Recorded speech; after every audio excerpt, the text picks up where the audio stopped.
Well, hello. Welcome to those of you that are joining early. Got about 3 minutes until we get started here.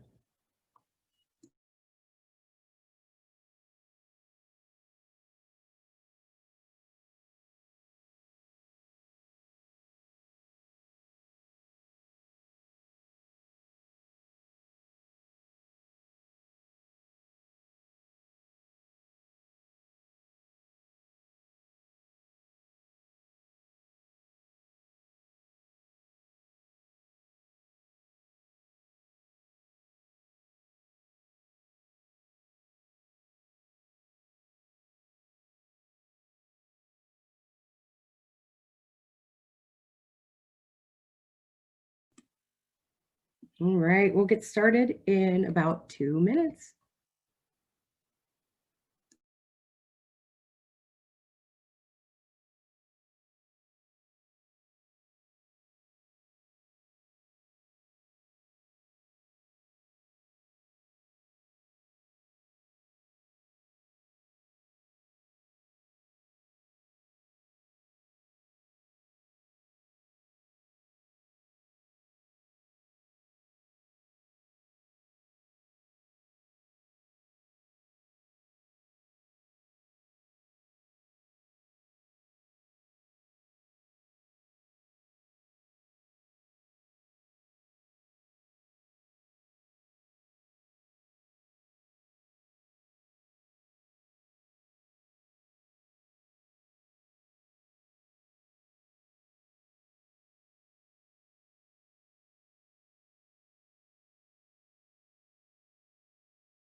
Okay, well, I've got the top of the hour, so let's go ahead and get started.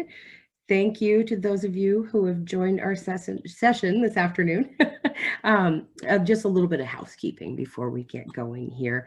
Participants are muted throughout today's session, just to ensure noise control, etc. But we do want this to be as interactive a session as possible. So any questions or comments that you have, well, so for comments during the session, please use the chat tool. For those of you that are not as familiar with a Zoom webinar, there are a few more tools than a regular Zoom meeting. So your chat tool may be hidden. You should have a little black webinar bar, and your chat tool may be hidden under the More button. If you have any questions about diversity, equity, and inclusion that you're bringing to today's session, I'll ask that you post those in the Q&A tool. It's towards the middle of your Zoom toolbar. We will have time at the end of today's broadcast for a live Q&A session. So anything that you're coming to the session with, or anything that kind of comes to mind as we're walking through the presentation, I'd love for you to add that to the Q&A tool. If you see your question already asked in the Q&A tool, you can upvote that, get it closer to the top of the list to ensure that I get to it in our allotted 60-minute time frame. Also, you can ask questions anonymously in the Q&A tool, so you just want to click the little Ask Anonymous button. I'll check my chat before we get started here. The question, do we have to be recorded? So the session is recorded in its entirety, and we do this so that we can send the recording out to folks afterwards. If you are concerned about the recording at all, if you have questions, you can ask those anonymously. Nobody else's cameras are on, just mine. So I'm the only one whose face is being recorded. Okay. All right, fantastic. So let's dive in. Before I turn my camera off so I can point your attention toward our presentation, I'll just give myself a quick introduction. I'm Liza Town. I'm an HR consultant coming to you live from Nebraska, the heartland. So a little bit further away for most of you in the Denver area. So let's talk about our agenda today. I am going to talk first about the kind of the why. Why is This is such an important topic. Why are we talking about diversity, equity, and inclusion? And why does it matter?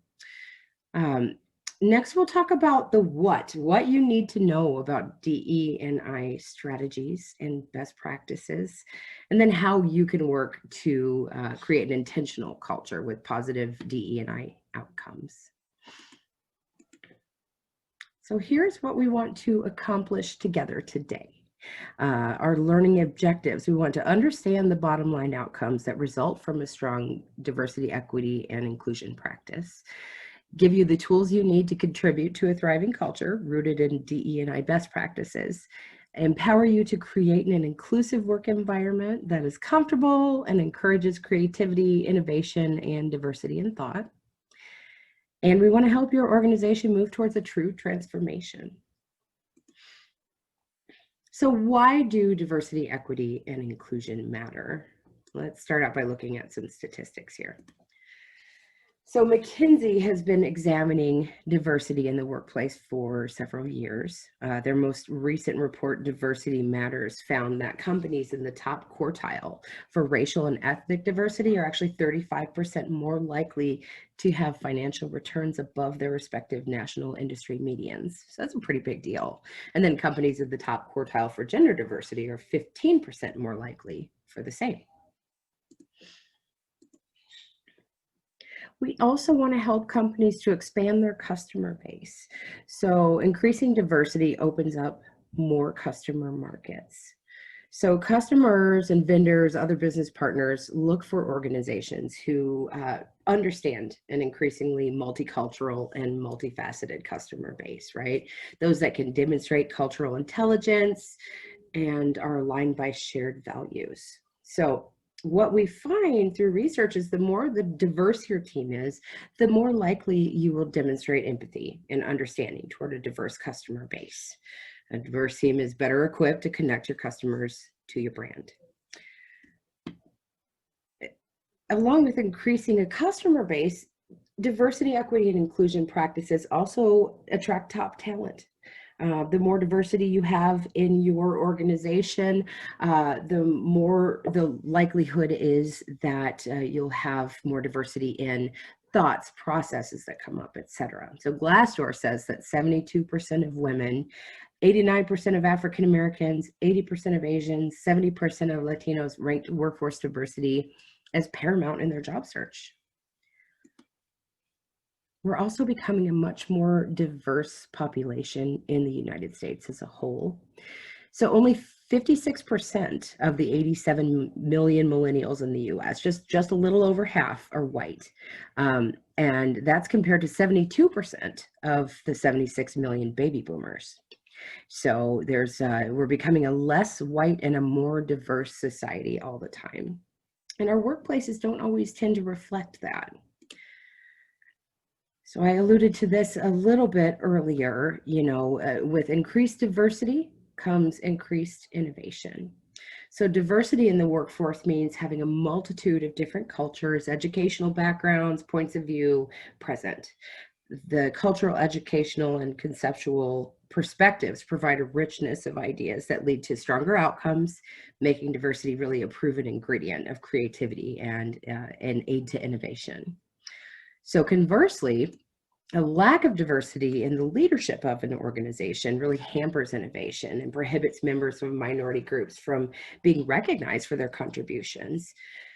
So the Harvard Business Review study reported that companies that don't have diverse leadership teams, the women are 20% less likely than straight white men to win endorsement for their ideas. People of color are 24% less likely, and people in the LGBTQ community are 21% less likely. So we talked about how a diverse work group can improve decision-making, et cetera, problem solving. What happens when you have a monocultural workforce where everyone is, kind of from the same background? you're more susceptible to what we call groupthink, right? You have kind of the same knowledge bank to draw from as your peers, and you all start kind of looking at problems and thinking about things the same way, right? So when you add diversity to your workforce, it provides multiple sources of inspiration, different points of view, better reflecting the diverse perspectives in our increasingly multifaceted world. So there's some basic statistics. Let's go ahead and walk through some definitions as they relate to diversity, equity, and inclusion. So it's important to clarify that diversity, equity, and inclusion are each unique terms and concepts, and they come with unique strategies, right? So people tend to use these terms interchangeably or lump them together in the same strategy. But really they're very different concepts. So diversity is the representation of different thoughts, opinions, and types of people within an organization.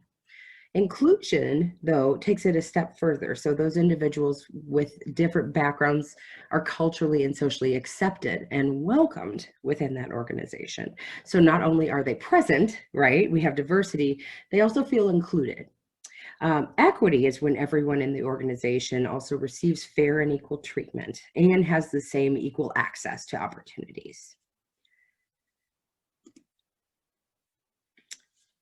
So workplace diversity does not necessarily equal workplace inclusion. So this is just a really simple graphic to describe that point. So on the left, you have diversity, right? You got all these puzzle pieces. They're different colors, shapes, etc. Well, I guess they're not different shapes, but work with me here. They're different colors. There's your diversity, but it's just kind of a jumble, right? When you take those diverse pieces and you start fitting them together, right? You're including everyone. You're respecting everybody's kind of points of view, etc. That's when you have this cohesive picture of inclusion on the right-hand side.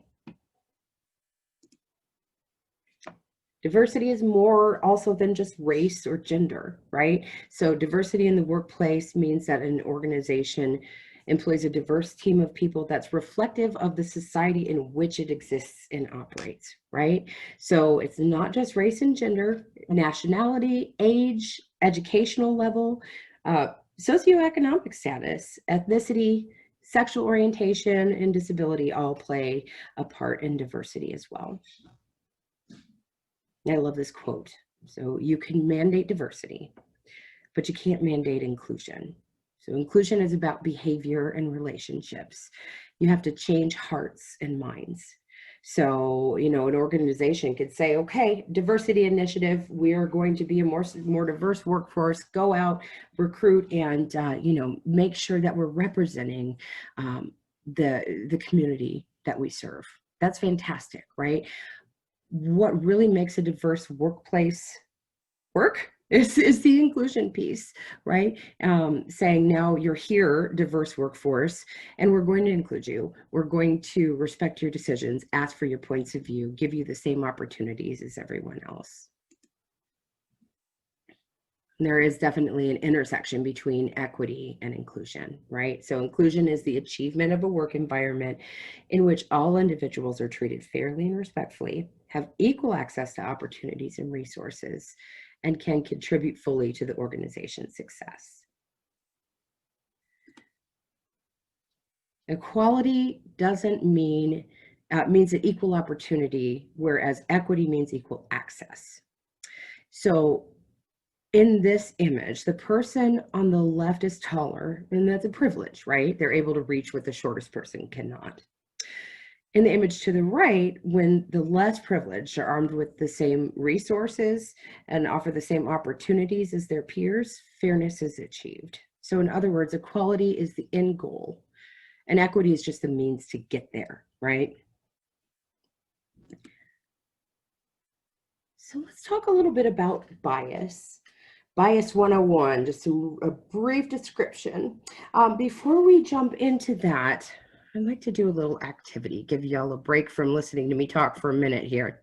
So when we do this session live with, a group, I hand out a a piece of paper that has information that looks very similar to this, right? Just a simple chart. So we're going to do this virtually. If you have a piece of paper and a pen nearby, absolutely grab it. Let's write this stuff down. If not, kind of do this in your mind. And what I'd like you to do is identify your top 5 closest friends. So not family members, but people that you've actually chosen to surround yourself with, right? And then identify their characteristics. How old are they? Are they in the same kind of age bracket? What's their gender, their race, their sexual orientation? What level of education have your top 5 friends reached? Are they married or not? Do they have kids or not? Just kind of jot this down if you have a piece of paper, or think about it in your mind. Okay. And what we want to do is launch a little poll. Now, this is completely confidential. Nobody can see who said what. It's anonymous. So I'm going to launch this poll. And I would like you to tell me, those top 5 friends that are closest to you, how similar are they to you? And we'll give everyone, maybe 60 seconds to cast their votes. Are they very similar to you, meaning they share almost all of the same characteristics, kind of same age group, same gender, same race? Are they somewhat similar to me? Maybe you've got the same age group, gender, race, sexual orientation, but some of your friends are married, some aren't, right? Some have kids, some don't. Or are your top 5 just not at all similar to you? So we're about 75% voted. We'll give you about 20 more seconds to cast your vote. And remember, this is totally anonymous. Nobody can see this.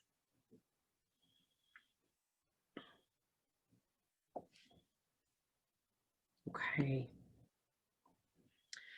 5 seconds, 82% voted now. Okay, so I'm going to end this poll and I'm going to share the results.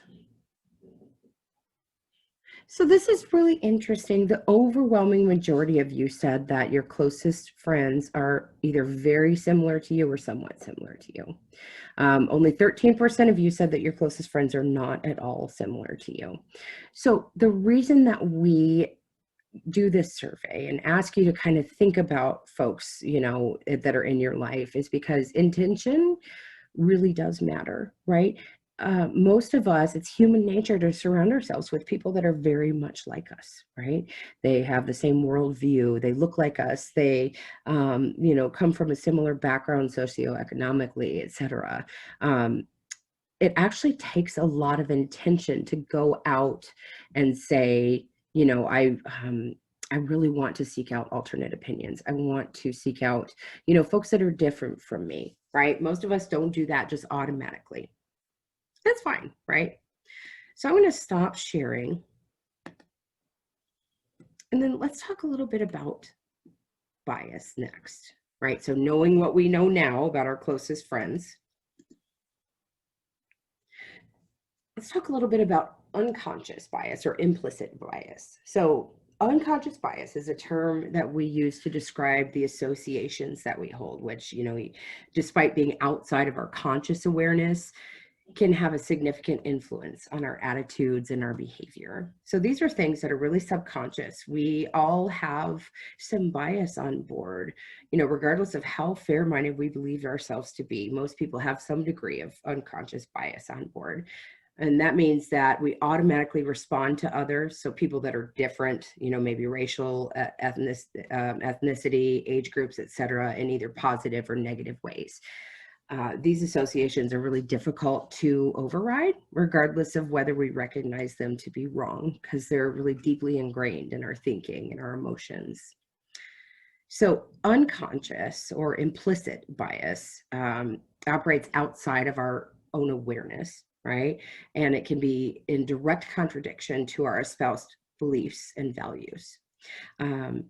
Conscious or explicit bias, on the other hand, the person is very clear about their feelings and attitudes, right? Their related behaviors are conducted with intent. Unconscious or conscious bias, is characterized by overt negative behavior or through more subtle means such as exclusion, microaggressions, etc. So there is some science around unconscious bias. So here's what we know. Unconscious biases develop at an early age. So they emerge during middle childhood and appear to develop across childhood. We hear things from our parents, our other older relatives, our peers, things that they've heard from their parents, our teachers, the media. We're as children just inundated with all this information, and we start to develop biases. They do have real world effects on behavior. But the good news here is unconscious biases are malleable, meaning we can take steps to minimize the impact of unconscious bias.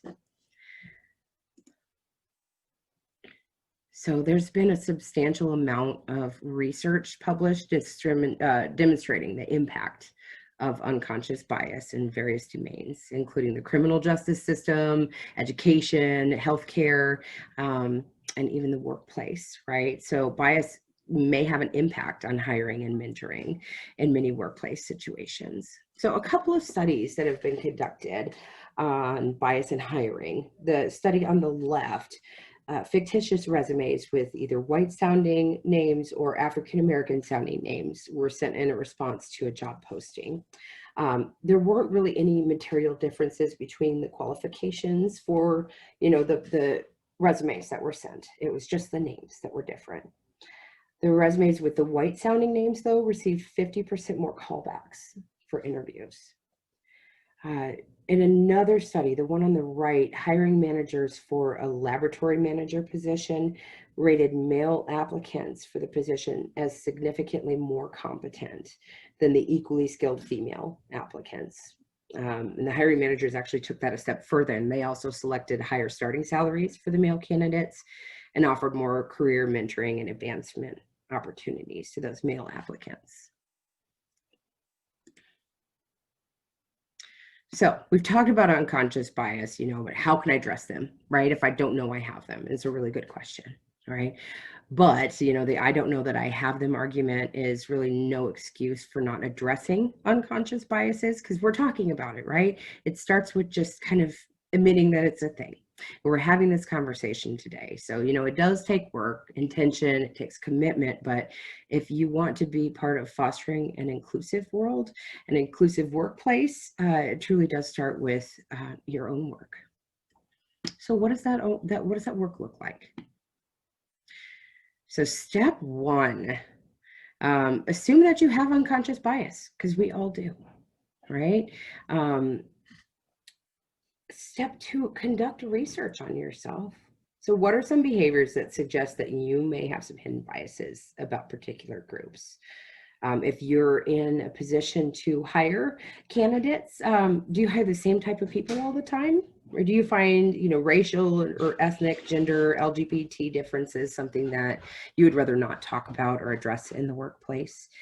There's an interesting statistic, 43% of people still feel like we can't talk about diversity in the workplace. We can't talk about racial diversity, gender, LGBT, etc. It's just not appropriate for the workplace. But how can we do anything about diversity and inclusion if we don't talk about it, right? Step three, make a list of groups that are different from you and from your group. So you've got this list of people that are different. It is human nature to surround ourselves with people that are like us, to be more positive about groups that we feel like we're a part of. But the groups that are different from you, how do you interact with those groups? Do you interact with those groups? What adjectives would you use to describe the other groups on your list? Step four, now that you've kind of conducted research on yourself, ask a trusted friend or an associate how they perceive you. This can be a really challenging question to ask someone, right? It can be really hard for people to give it to us straight, but we all have that person in our lives that will do that for us, right? So find the person that's going to tell you like it is, and tell them it's really important to you, and ask them what are some behaviors that they've noticed that would suggest that you might have an unconscious bias about a particular group. And then step five, take a look not just at your behavior, but also your worldview, right? Do you tend to think in absolutes? Are things kind of black and white for you, good or bad, right or wrong? Or you think in more relative terms? something might not be right for you, but can you understand how it might be right for someone else? Do you tend to make quick judgments about what you see, or are you more reflective until you have additional information? And then when you see behaviors, right, that might be culturally different than yours, do you interpret them from your own cultural lens, or do you try to describe them in more neutral terms? So it's just overall, by definition, unconscious means that we're not aware. So this is just how we can kind of become more aware of our biases. Another thing that you can do is go to understandingprejudice.org, and you can take implicit association tests. Sometimes they're referred to as an IAT. You could test for racial bias, gender bias, etc. If you're a leader of a team at work, you could ask your team to take these tests too, just to see if the way you answer these questions show that you might have some bias on board. Okay. So before we kind of move on to the second half of our presentation, I'll just give another quick shout out to our Q&A session at the end of the broadcast today. If anything comes up, if you have any questions, about diversity, equity, or inclusion, go ahead and stick those in the Q&A session. So appreciating differences. Workforce diversity does not necessarily equal workplace inclusion, like we've talked about. And like I said a few slides ago, 43% of workers in the US still believe that discussions about race are inappropriate at work. And it starts by talking about it, though, acknowledging that there are differences, between us, and that's okay, right? Being colorblind disregards our remarkable differences. So people that say, well, I'm colorblind, I don't even see color, I don't see the differences between you and me, kind of just flies in the face of what we mean by inclusion. We don't want to just ignore differences, right? But celebrate them, embrace them, see how those differences culturally can improve our workplace and our relationships. So by being open to discussing race and ethnicity in the workplace, employers can begin to have honest conversations about our unique differences and experiences. So let's talk about race, right? I want to make a really, I think, important point that race and ethnicity are different things, right? A lot of times they've been used interchangeably. They really aren't. So race is usually associated with biology, linked with physical characteristics such as skin color, hair texture. Generally, race cannot be hidden. Ethnicity is linked with cultural expression and identification. So ethnicity can be displayed or hidden depending on individual choice. One thing I would point out is both race and ethnicity have been used to subjugate and persecute people. So according to Samantha Vincenti, ignoring that fact denies the lived experiences of other people. Kind of the same as saying I'm colorblind. You're denying that other person's experience of, dealing with the world that is really not colorblind, right?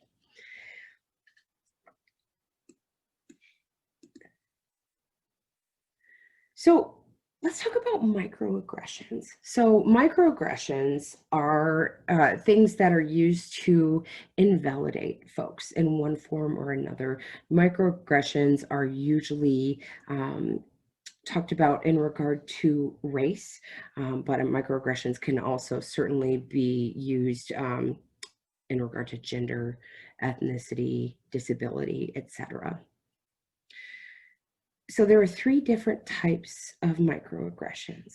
So the first would be micro assaults, and those happen when a person purposely behaves or speaks in a racist way, right, or uses racist symbols, or a sexist way, sexist symbols, etc. An example of a micro assault would be when a coworker makes a racist joke, is aware that the joke is racist, yet claims that the joke is harmless, right? It also includes never acknowledging a Black employee during a meeting, ignoring a Black coworker's attempts at sharing an idea, having a manager keep a close eye on a Black employee, a manager only giving white employees their requested days off. Those are all micro assaults. Now, a micro insult, those are verbal and nonverbal behaviors that demean a person's race, express rudeness and insensitivity. So an example of a micro insult could be, people saying that a white coworker, asking a black coworker how she was able to get her job, right?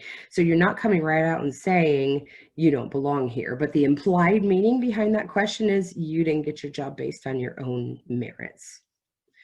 So people use micro insults. They might either be aware or unaware of how racist that sounds, right? So that could be an example of an unconscious bias at play. The third form of microaggression would be a micro-invalidation. So those are forms of communication that attempt to negate, exclude, or ignore a person based on their race. So people give out micro-invalidations, usually deny that they're being racist. So for example, a white coworker may ask a black coworker where she's from, something that she wouldn't ask of another white coworker. So the implied meaning there is you don't belong here. I'm invalidating you with this question.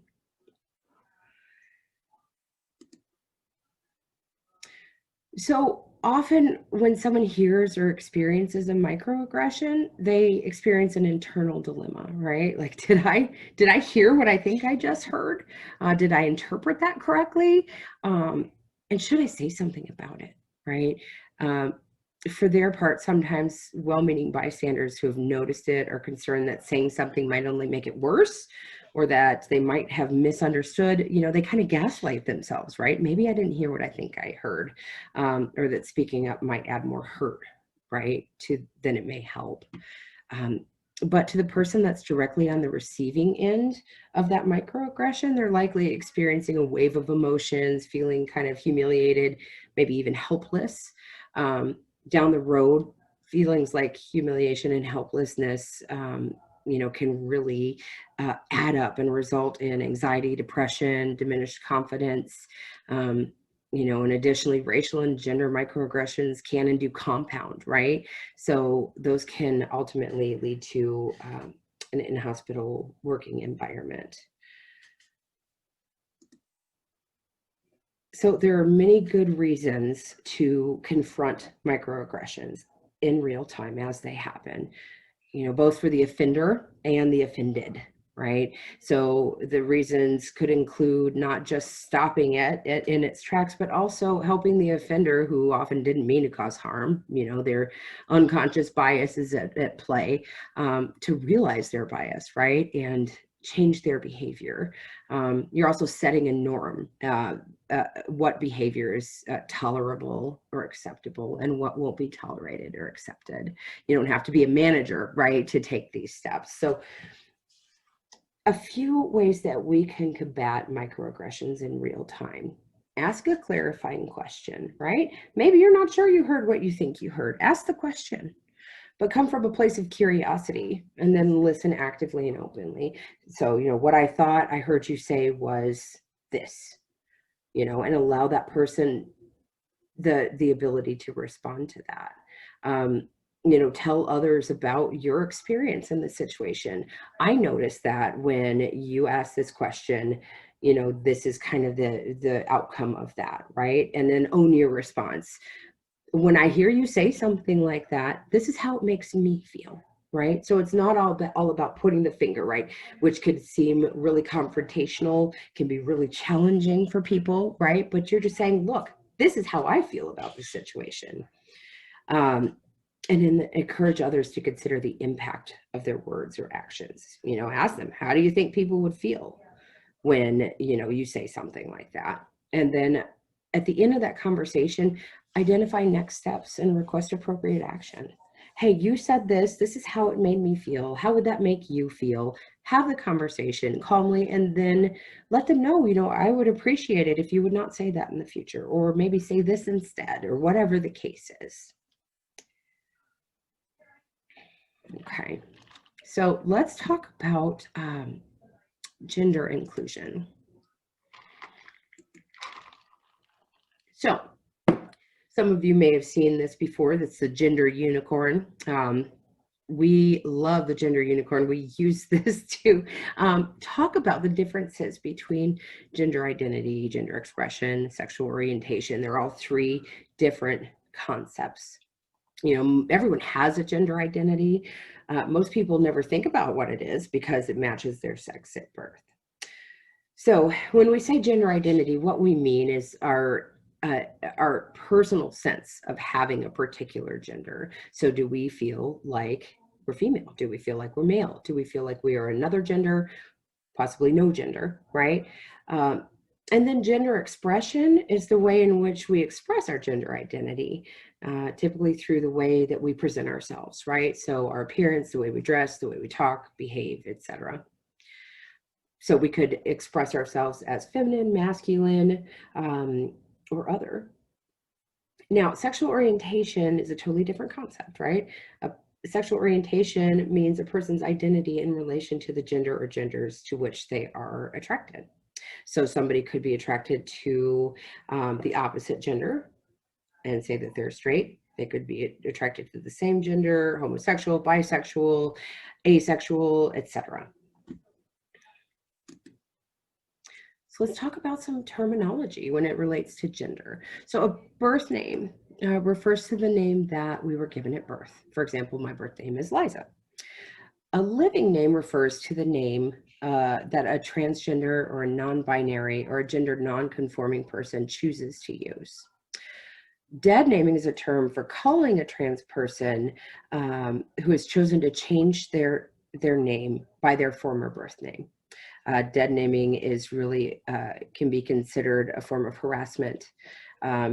Gender dysphoria occurs when a person experiences serious emotional distress due to the gender they were assigned at birth really being different than the gender that they know themselves to be. So not all transgender or non-binary people go through gender dysphoria, but for those that do, using incorrect pronouns or dead naming can really contribute to that stress. So how do we create a gender inclusive work environment? We can use terms like cisgender or cis when we're speaking about those who live as the sex that they were assigned as at birth, as opposed to terms like normal. If I'm cisgender and I refer to myself as normal, or I refer to cisgendered people as normal, what I'm basically saying is you, transgendered person, non-binary person, etc., are not normal, right? I'm setting you apart. Using the correct pronouns is a really important way to show respect for a person's gender identity. So you might consider adding a pronoun block to your email signature. For example, mine says Liza Town, HR consultant, she, her. Some prefer a gendered pronoun like she, her, he, him. Others might prefer a more gender neutral pronoun like they or them, or they may go back and forth between gendered and gender neutral. When you're in doubt, just ask, right? Create a culture where respecting a person and their choice of pronouns and gender identity outweighs your discomfort of having to ask that question. And, as soon as an employee announces their intent to transition, organizations should really just be prepared to respect their choice of their name, pronouns, the restroom they want to use, etc. Just keep in mind, you don't have to understand everything about a person in order to just show them respect. So let's break it up a little bit. I am going to share a quick YouTube video with you.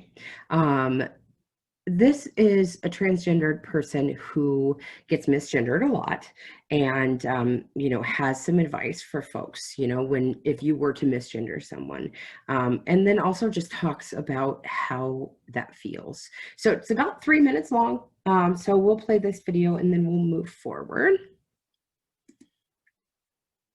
Hi everyone, my name is Ashley Wild and welcome to my channel, Ashley's Wild Life. This week on the Gender Resources playlist, what to do if you have accidentally misgendered someone. This video is inspired by the fact that I am misgendered almost constantly, and specifically motivated by something that happened to me this past week. I am in the waiting room at a doctor's office, waiting for the doctor to come out and tell me information about my mom. I've never seen the doctor before, she's never seen me before. We have only ever spoken on the phone. I am the only person in the waiting room, and suddenly a woman comes in, so I say, hi. She looks around the room and says, hi, and then leaves. Then I get a phone call, and it's the doctor. She says, hey, I'm not sure where you are. I looked for you in the waiting room. I'm like, well, I'm in the waiting room. So she says, oh, I must have missed you. And she comes back and she looks at me, and what she decides to say is, hey, pretty lady.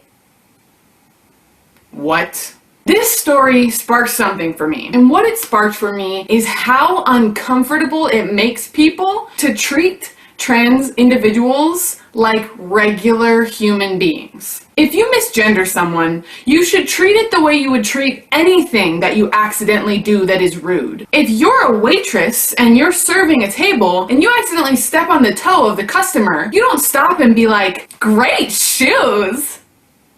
No, you politely apologize for stepping on their toe and you get back to the business of being a waitress. It was so uncomfortable and so isolating in that moment to feel like on top of misgendering me, which was an accident, but it still doesn't feel good. Now you're overcompensating, trying to get on my good side. This is a different conversation if we're talking about friends or family or someone who you are going to have a lasting relationship with, but this is a functional situation. Don't get on my good side. Apologize for the rude thing that you did, and then go back to treating me like a regular human being. I don't need a doctor to tell me I'm a pretty lady. I need a doctor to tell me how my mom is doing. I need you to treat me the same way you would treat anybody else. It's embarrassing when you realize that you've misgendered someone. And I get it. It's awkward. You don't know what to do. So here's what you do. Just apologize and treat me like a regular person. Because gender isn't visible, because it's something that we feel and we know about ourselves, misgendering will probably always happen. If you want to avoid misgendering to the best of your ability, ask someone what their pronouns are and how they would want to be referred to. But in any case, we all make mistakes. So just, if you misgender someone and you're uncomfortable, don't make your discomfort that person's problem. Apologize and let it go. Thank you all for watching. Bye-bye. I'm running a Patreon campaign. Okay. All right. So I always have to flip that so quick before the end of the video. So I almost got it this time. So Ashley Wild is a great resource on YouTube. There are several other trans individuals out there that will talk very openly about their experiences. And I think it's really important, you know, if you're kind of new to the topic and you want to be a good ally or just, you know, a decent person in the workplace, go out and educate yourself, right? Let's talk a little bit about some do's and don'ts for creating a gender inclusive work environment. Remember that assumptions kill inclusivity. It's a really simple way of saying, you know, you can't assume anything when it comes to gender, right? So a don't would be asking gendered questions like, what does your husband or wife do? You know, instead, maybe ask, what does your partner do? Don't assume because of their perceived gender, what you perceive their gender to be, that they have a husband or a wife, right? Don't assume gender identity based on perceived sex, right? So using he or she because of your perception. Instead, you could ask, what are your pronouns? Perfectly acceptable to ask.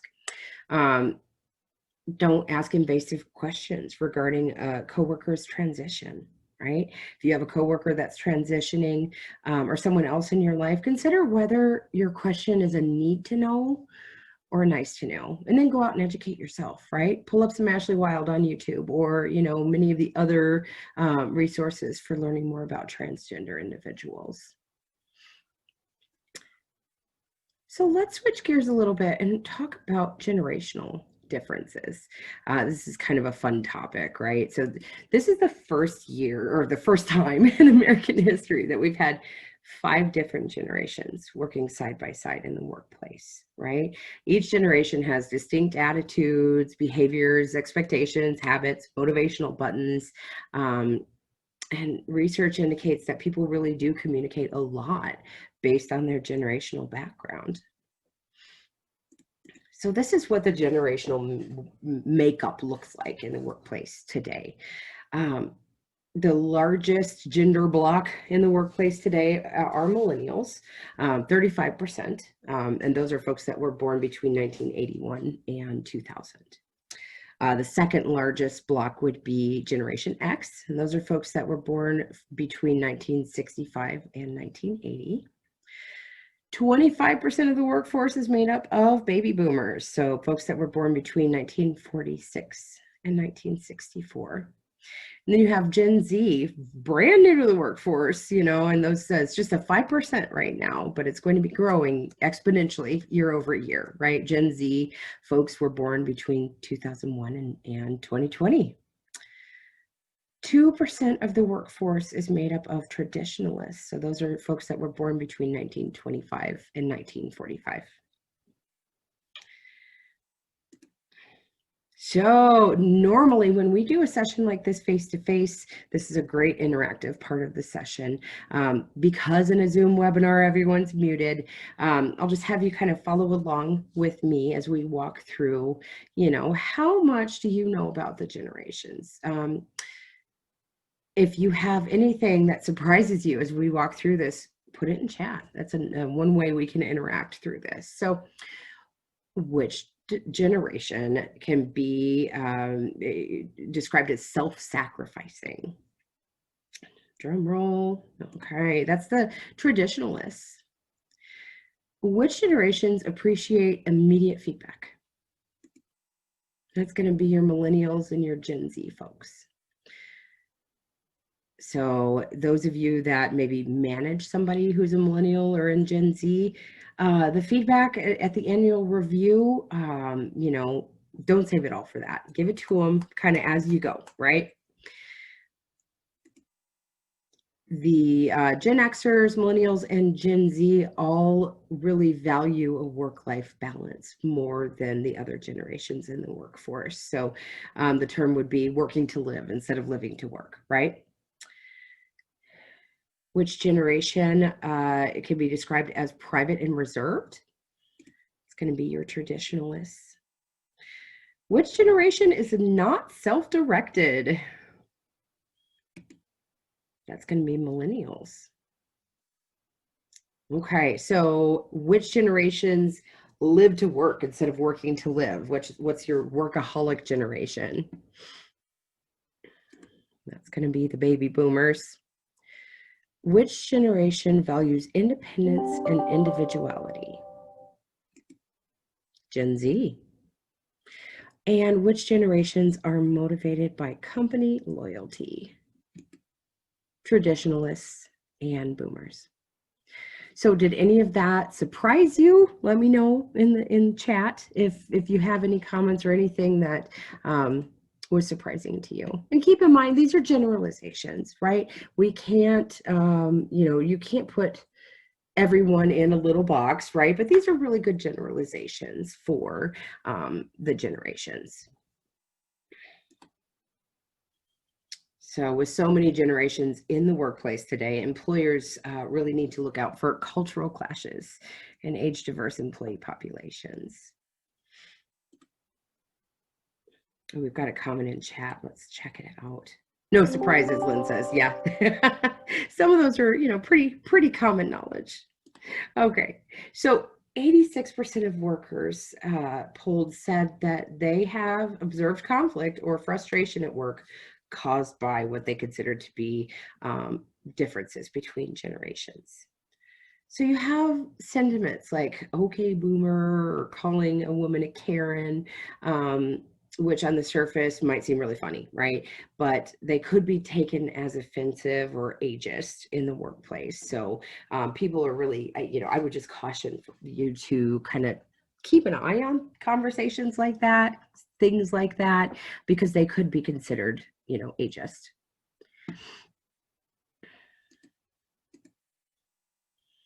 So Hayden Shaw is an expert in generational differences in the workplace.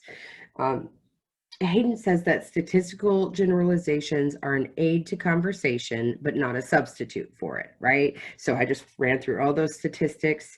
And they are generalizations, right? It's a good starting place, but it's just the aid to the conversation. So when it comes to understanding another person, nothing replaces the conversation part, right? So instead of relying solely on the data surrounding generational differences, it's important to have open conversations about what Hayden refers to as the sticking points.